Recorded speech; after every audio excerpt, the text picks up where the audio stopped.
तो हेलो प्यारे बच्चे, कैसे हो आप लोग। उम्मीद करते हुए आप लोग अच्छे होंगे। तो आप लोगों को हमारे चैनल पर वेलकम है।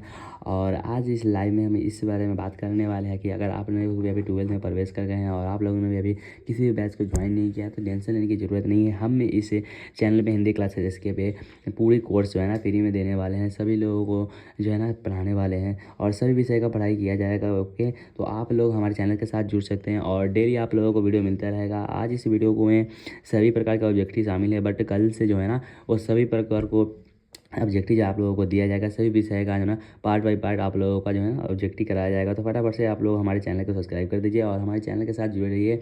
और आप लोगों को बोर्ड के एग्जाम की तैयारी में कोई प्रॉब्लम हमारे हिसाब से नहीं आनी चाहिए, जिस प्रकार से हम एक कॉम्बिनेशन लाएंगे। ओके, तो चलिए हम प्रश्न की ओर चलते हैं। तो यहाँ पर देखिए हमारा पहला नंबर प्रश्न क्या कह रहा है कि उसने कहा था कहानी के कथाकार कौन है। क्या बाबू, जो उसने कहा था कहानी के जो कथाकार है वह कौन है, ये सभी लोग बताओ वो कौन है। तो वो है चंद्रधर शर्मा गुलेरी। कौन है बाबू, चंद्रधर शर्मा गुलेरी। यहाँ पर राइट आंसर क्या हो जाएगा, ऑप्शन नंबर सी।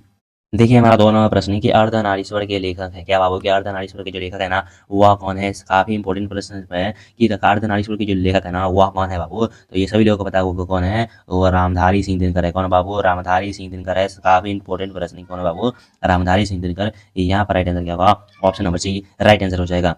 देखिए अगला प्रश्न को ध्यान से कि जूठन के रचनाकार हैं। क्या बाबू, जूठन के जो रचनाकार है ना वह कौन है, ये आप लोग बताना। तो जूठन के जो रचनाकार है बाबू वो है हमारे ओम प्रकाश वाल्मीकि। कौन है बाबू, ओम प्रकाश वाल्मीकि जी है। यहाँ पर राइट आंसर क्या हो जाएगा, option number B Om Prakash Valmiki. Okay बाबू। देखिए हमारा 4 नंबर प्रश्न क्या कह रहा है कि तुमुल कोलाहल कलह में शीर्षक कविता के कवि हैं। क्या बाबू, तुमुल कोलाहल में जो कविता का शीर्षक कवि है ना बाबू वह कौन है। तो ये आप लोगों को बताना है। तो वो कौन है बाबू, वो हमारे जयशंकर प्रसाद जी है। कौन है बाबू, जयशंकर प्रसाद जी है। यहाँ पर राइट आंसर क्या हो जाएगा, option number D right answer हो जाएगा। ओके बाबू। देखिएगा हमारा अगला नंबर प्रश्न को काफी इंपॉर्टेंट प्रश्न है, काफी इंपॉर्टेंट प्रश्न है बाबू। ये पेशगी के लेखक हैं। क्या बाबू, पेशगी के जो लेखक है ना वह कौन है। तो पेशगी के लेखक ये सभी लोगों को पता है वो कौन है, वो हेनरी पोपेज है। क्या बाबू, वो हेनरी पोपेज है। याद रखिएगा काफी इंपॉर्टेंट प्रश्न है। तो यहाँ पर राइट आंसर क्या हो जाएगा, ऑप्शन नंबर बी। पूरे महत्वपूर्ण प्रश्न इस वीडियो के अंदर हम आपके लिए लेकर आ गए हैं ताकि आप लोगों को बोर्ड एग्जाम में किसी भी प्रकार की समस्या नहीं आए और आप लोग बोर्ड एग्जाम की जो परीक्षा है ना वो बहुत अच्छे से दे सके। ओके बाबू। तो यहाँ पर देखिए हमारा पहला नंबर 6वां प्रश्न क्या कर रहा है कि शेखर एक जीवनी किस विद्या की रचना है। क्या बाबू, शेखर एक जीवनी जो है ना वह किस विद्या की रचना है, ये आप लोगों को बताना होगा। तो वह एक उपन्यास है। क्या है बाबू, वह एक उपन्यास है। यहाँ पर राइट आंसर क्या होगा, option number D right answer हो जाएगा। हमारा 7वां प्रश्न क्या कह रहा है कि ईद का चांद होना मुहावरे का अर्थ है। क्या बाबू, कि ईद का चांद होना जो है ना वो मुहावरे का अर्थ क्या होता है। तो पिछले वीडियो में आप लोगों को बताया था वो क्या होता है, बहुत दिनों पर दिखाई देना। क्या बाबू, कि बहुत दिनों पर दिखाई देना ईद का चांद होना। यहाँ पर राइट आंसर क्या होगा, option number C right answer हो जाएगा। देखिएगा 8 नंबर प्रश्न को कि गुण शब्द का विलोम है। क्या बाबू, कि गुण शब्द का विलोम क्या होता है। तो गुण शब्द का जो विलोम होता है ना बाबू वह दोष होता है। क्या होता है बाबू, दोष होता है। यहाँ पर राइट आंसर क्या होगा, option number C right answer हो जाएगा।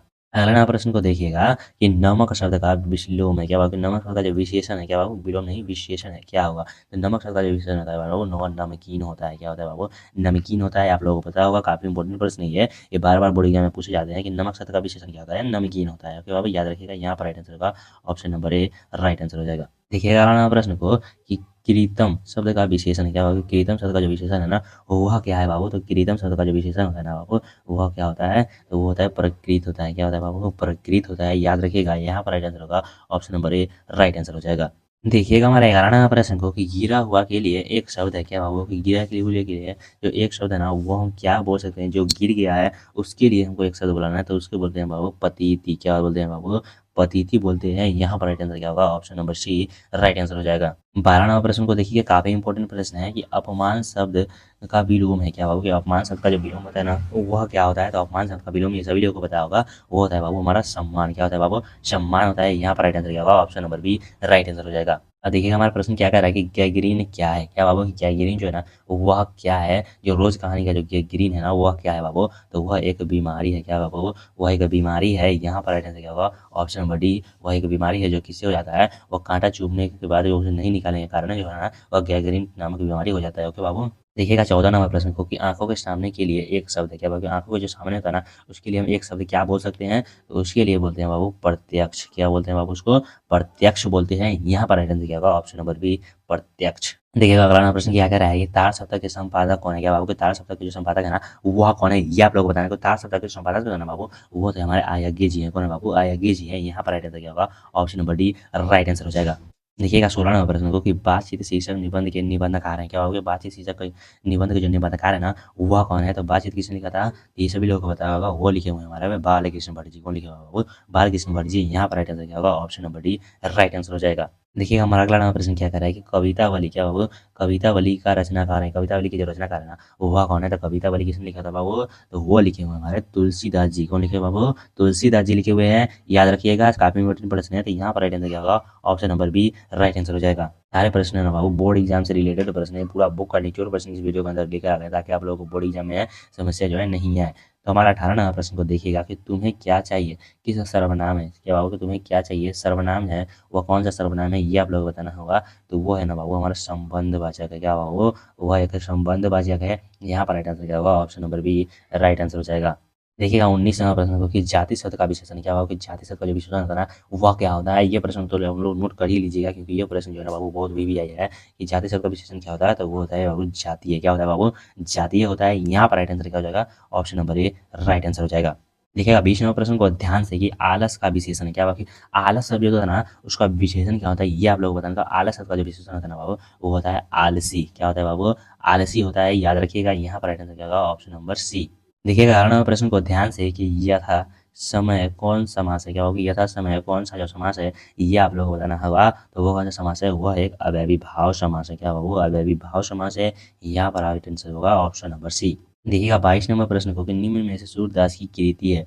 क्या होगा? निम्न में से सूरदास की जो कृति है वह कौन है? तो ये सभी लोगों को पता है, वो कौन है बाबू? प्रेम काव्य। क्या होगा? प्रेम काव्य जो है ना, वो सूरदास जी द्वारा लिखा गया है। यहाँ पर राइट आंसर क्या होगा? Option number C right answer हो जाएगा। देखिएगा 23 नंबर प्रश्न को ध्यान से, काफी इंपॉर्टेंट प्रश्न है कि निम्न में से सूरदास की कृति है। निम्न में से जो है ना बाबू, वह सूरदास की जो कृति है वह कौन है? तो सूरदास की कृति कौन है बाबू? वह सूरदास है। क्या बाबू? Option number A right answer हो जाएगा। ओके बाबू। 24 नंबर प्रश्न हमारा क्या कह रहा है कि प्रतिदिन शब्द कौन सा समास है। क्या होगा? प्रतिदिन शब्द जो होता है ना, वह कौन सा समास होगा? तो प्रतिदिन शब्द जो होता है ना बाबू, वह कौन सा समास होता है? तो वो होता है हमारा अव्ययी भाव समास होता है। कौन होता है बाबू? अव्ययी भाव समास के अंदर आता है। यहाँ पर राइट आंसर होगा option number A right answer हो जाएगा।